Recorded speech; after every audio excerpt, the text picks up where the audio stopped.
കേരളത്തിലെ രാഷ്ട്രീയം എന്ന് പറയുന്നത് ഈ ജാതി സമവാക്യത്തിൽ നിൽക്കുന്നതാണ്.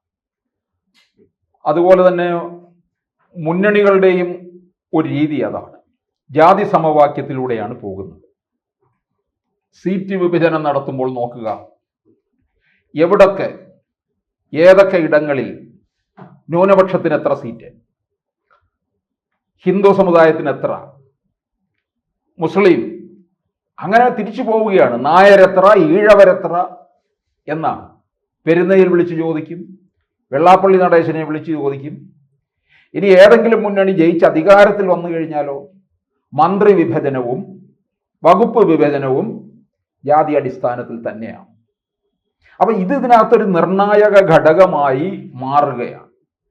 അതാണ് നമ്മളെ ഈ സമീപകാലത്ത് അതിശക്തമായി കണ്ടുകൊണ്ടിരിക്കുന്നത്. ന്യൂനപക്ഷ സമുദായ പ്രീണനം, അതിലൂടെ അത് വോട്ട് സമാഹരിക്കുക. ആ സമാഹരണത്തിൽ എപ്പോഴും അത് ഒരുപോലെ തന്നെ പോകണമെന്നില്ല, അങ്ങോട്ടും ഇങ്ങോട്ടും ഒക്കെ മാറ്റം സംഭവിക്കാം. കേരളത്തിൽ അങ്ങനെ ഈഴവ സമുദായത്തിന് അർഹമായ പ്രാതിനിധ്യം കിട്ടാതെ പോകുന്നു എന്നാണ് പലപ്പോഴുമുള്ള ഒരു വിലാപം. വെള്ളാപ്പള്ളി നടേശൻ ഇത് ഇടയ്ക്കിടയ്ക്ക് ആവർത്തിക്കാറുണ്ട്.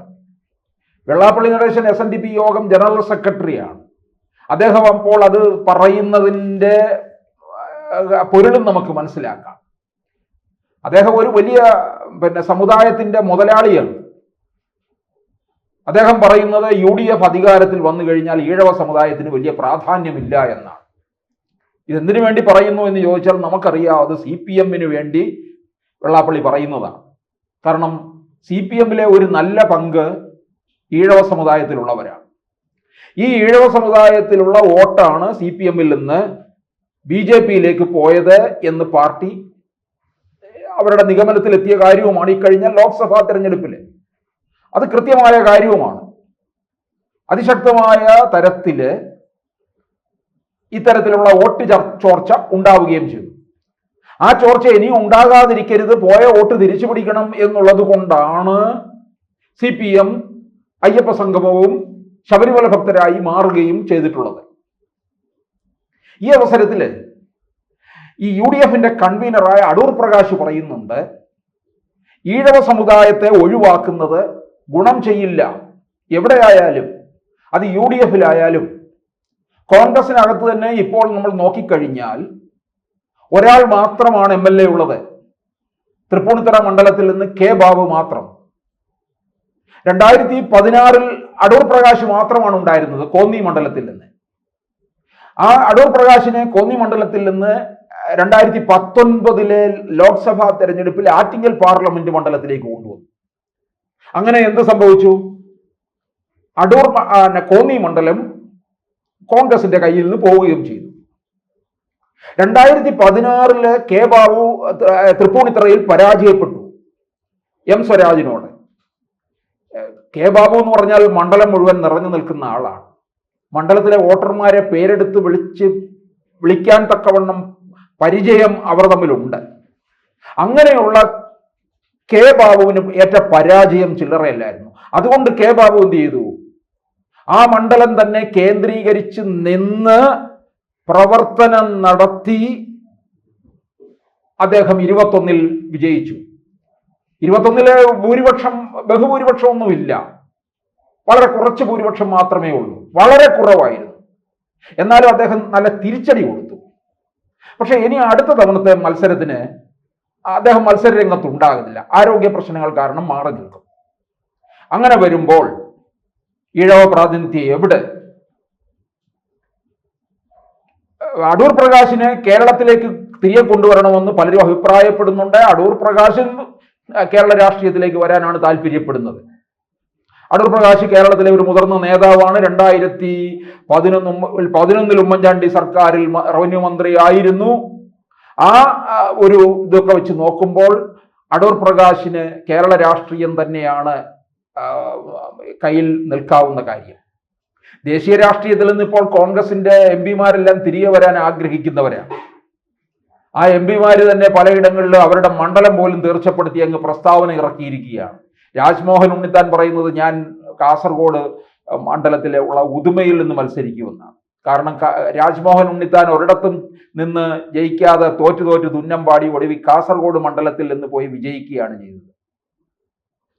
അപ്പോൾ അങ്ങനെ വരുന്ന സമയത്ത് ഇതുപോലെ മറ്റുള്ളവരും അങ്ങ് ആന്റോ ആന്റണിയും ബെന്നി ബെഹനാനും ഒക്കെ അങ്ങ് തീർച്ചപ്പെടുത്തിയിരിക്കുകയാണ്. കൊടിക്കുന്നിൽ സുരേഷിന് പിന്നെ സ്ഥാനമാനം ഇല്ലാതിരിക്കാൻ പറ്റത്തില്ല. 8 തവണ MP ആയിരുന്നിട്ടുണ്ട്. അതും കൊണ്ട് അവസാനിക്കാതെ കഴിയുമെങ്കിൽ KPCC പ്രസിഡന്റ് വരെ ആകാൻ ആഗ്രഹിക്കുന്ന ആളാണ്. ഇനി ഈ ഡൽഹിയിലേക്ക് പോയ MP മാരെല്ലാം ഇവിടെ മത്സരിച്ചാലോ? അവർക്ക് ഇവിടെ എവിടെയെങ്കിലും UDF അധികാരത്തിൽ വന്നു കഴിഞ്ഞാൽ മന്ത്രിയും കൂടിയാകാം. അപ്പൊ ശിഷ്ടകാലം മന്ത്രിയായി കഴിയുകയും ചെയ്യാം എന്നുള്ളതാണ് അവർ സ്വപ്നം കാണുന്നത്. കാരണം ദേശീയ തലത്തിൽ ഇനിയിപ്പോൾ കോൺഗ്രസ് അപ്രസക്തമാണ് എന്നുള്ളത് ഇവർക്ക് നന്നായി മനസ്സിലായിട്ടുണ്ട്. രാഹുൽ ഗാന്ധിയിലെ നിലാവത്ത് അഴിച്ചു വിട്ട കോഴിയെ പോലെ ഇങ്ങനെ നടക്കുകയാണ് ഭാവി പ്രധാനമന്ത്രി എന്ന് പറഞ്ഞുകൊണ്ട്. ആ സ്ഥിതിക്ക് കോൺഗ്രസിന് ഇനി ഒരല്പമെങ്കിലും മുങ്ങിത്താഴാതെ നിൽക്കുന്നത് കേരളമാണ് എന്ന് മനസ്സിലാക്കുന്നത് കൊണ്ടാണ് കോൺഗ്രസിന്റെ ഹൈക്കമാൻഡ് ശശി തരൂരിനെ കേരളത്തിലേക്ക് വിടുകയാണ്. കോൺഗ്രസിന്റെ ഈ പ്രചാരണ സമിതിയിലേക്ക് അദ്ദേഹം നയിക്കട്ടെ. ശശി തരൂരിനെ പോലുള്ള ഒരാളെ രംഗത്തിറക്കി കഴിഞ്ഞാൽ അത് പാർട്ടിക്കൊരു വലിയ വിജയമുണ്ടാക്കിയെടുക്കാൻ കഴിയും എന്നവർ കണക്ക് കൂട്ടുന്നു. അതുകൊണ്ടാണ് അത്തരത്തിലൊരു തീരുമാനത്തിലേക്ക് പോയിരിക്കുന്നത്. ഇപ്പോൾ അടൂർ പ്രകാശ് തന്നെ പറയുന്നുണ്ട്, പല കാര്യങ്ങളിലും പലയിടത്തും പറഞ്ഞിട്ടുള്ളതാണ്, കുറച്ച് സീറ്റുകളിൽ മത്സരിപ്പിക്കുന്നു എന്നുള്ളതല്ല, മത്സര രംഗത്ത് വിജയിക്കാൻ കഴിയണം എന്നുള്ളതാണ്. ഇപ്പൊ ഈഴവ പ്രാതിനിധ്യം, അവർക്ക് ഈഴവ വിഭാഗം കൂടുതലുള്ള ഇടങ്ങളിലേക്ക് തന്നെ അവരുടെ സ്ഥാനാർത്ഥിയെ കൊണ്ടു നിർത്തുക, അതിനനുസരിച്ചുള്ള വോട്ട് അവർക്ക് സമാഹരിക്കാൻ കഴിയും എന്നാണ് പറയുന്നത്. പക്ഷെ ഇനിയിപ്പോൾ നമുക്ക് സംശയിക്കേണ്ടിയിരിക്കുന്നു, ഇതെല്ലാം UDFന് കിട്ടണമെന്നില്ല. ഒന്ന് ഓർക്കണം, പണ്ട് വെള്ളാപ്പള്ളി നടേശൻ കേരളം മുഴുവൻ യാത്ര ചെയ്ത് അത് കഴിഞ്ഞപ്പോഴാണ് ദിവസങ്ങൾക്കുള്ളിലാണ് BDJS എന്ന് പറയുന്ന ഒരു സംഘടന രൂപം കൊണ്ടത്. ആ BDJS ഇന്ന് NDA മുന്നണിയിലെ സഖ്യകക്ഷിയാണ്. അപ്പോൾ അവിടെ നിന്നുകൊണ്ട് ഇപ്പൊ BDJS മത്സരിക്കുന്ന ഇടങ്ങളില് മത്സരിച്ചിട്ടുള്ള ഇടങ്ങളിലെ കോൺഗ്രസിന് പരാജയമാണ് ഉണ്ടായിട്ടുള്ളത്. നാട്ടിക പോലുള്ള മണ്ഡലങ്ങളിലൊക്കെ നോക്കിക്കഴിഞ്ഞാൽ കോൺഗ്രസിന് പരാജയമാണ് സംഭവിച്ചിട്ടുള്ളത്. അപ്പോൾ ഈഴവ വോട്ടുകൾ എങ്ങോട്ടേക്ക് പോയി? അത് NDAയിലേക്ക് പോയി എന്നുള്ളതാണ്. അപ്പോൾ തീർച്ചയായിട്ടും അടൂർ പ്രകാശ് പറയുന്നതിനകത്തൊരു കാര്യമുണ്ട്. വേണ്ട തരത്തിൽ ഈ തെരഞ്ഞെടുപ്പ് ഘട്ടങ്ങളിൽ ഈഴവ സമുദായത്തെ പൂർണ്ണമായി ഒഴിവാക്കി നിർത്തുന്നത് കോൺഗ്രസിന് ഗുണകരമല്ലെന്നാണ് UDFന്റെ കൺവീനറായ അടൂർ പ്രകാശ് പറയുന്നത്. അത് കൃത്യമായ കാര്യമാണ്. ഈ വെള്ളാപ്പള്ളി നടേശൻ ഇടയ്ക്കിടയ്ക്ക് പറയുന്ന കാര്യം ഇപ്പോൾ അടൂർ പ്രകാശ് അംഗീകരിച്ചുകൊണ്ട് പറയുകയാണ്. അടൂർ പ്രകാശ് ഈഴവ വിഭാഗത്തിൽ വരുന്ന ആളാണ്. കോന്നി മണ്ഡലത്തിൽ തന്നെ അദ്ദേഹത്തിന് തുടർന്ന് മത്സരിക്കണം. അദ്ദേഹം അങ്ങനെ ആഗ്രഹിക്കുന്നതിൽ തെറ്റില്ല. കാരണം കോന്നി മണ്ഡലത്തെ അദ്ദേഹം അത്രത്തോളം കൈ പിടിച്ചുയർത്തിക്കൊണ്ടുവരികയും ചെയ്തിട്ടുണ്ട്. അത് ഇനിയും കോൺഗ്രസിന്റെ കൈകളിലേക്ക് വരണമെന്നുണ്ടെങ്കിൽ അടൂർ പ്രകാശിനെ പോലുള്ളവരെ അവിടേക്ക് കൊണ്ടുവരിക എന്നുള്ളതാണ്. അപ്പോൾ ഈഴവ പ്രാതിനിധ്യം എന്ന് പറയുന്നത് വളരെ പ്രധാനപ്പെട്ട കാര്യം തന്നെയാണ്. ആ ഈഴവ പ്രാതിനിധ്യത്തിലേക്ക് വരുമ്പോൾ ഈ പറഞ്ഞ തരത്തില് UDFന് ഒരു വലിയ മുന്നേറ്റം കുറിക്കാൻ കഴിയുമോ എന്നുള്ളതാണ്. പ്രത്യേകിച്ച് ഈഴവ സമുദായത്തിന്റെ അതിന് പ്രാതിനിധ്യം കുറയുന്നത് കാരണമെന്ന് പറഞ്ഞാൽ ഈ ന്യൂനപക്ഷ സമുദായത്തിനാണ് UDFനകത്ത് ഇപ്പോൾ അമിത പ്രാധാന്യം ചെയ്ത് കൊടുത്തുകൊണ്ടിരിക്കുന്നത്. മുസ്ലിം വിഭാഗത്തിലുള്ളവർക്ക് അമിത പ്രാധാന്യം, ക്രൈസ്തവ സമുദായം, ന്യൂനപക്ഷ സമുദായത്തിൽപ്പെട്ട ക്രൈസ്തവ സമുദായം എന്തുകൊണ്ട് മാറിപ്പോയി? മുസ്ലിം സമുദായ പ്രീണനമാണ് ക്രൈസ്തവരുടെ അവിടെ നിന്ന് മാറ്റി നിർത്തിയത്. അത് ആ വോട്ടുകൾ പോലും ഇപ്പോൾ BJPയിലേക്കാണ് പോയിക്കൊണ്ടിരിക്കുന്നത്. ഇത് കോൺഗ്രസ് നേതൃത്വം വേണ്ട തരത്തിൽ മനസ്സിലാക്കാതെ പോയി എന്നുള്ളതാണ്.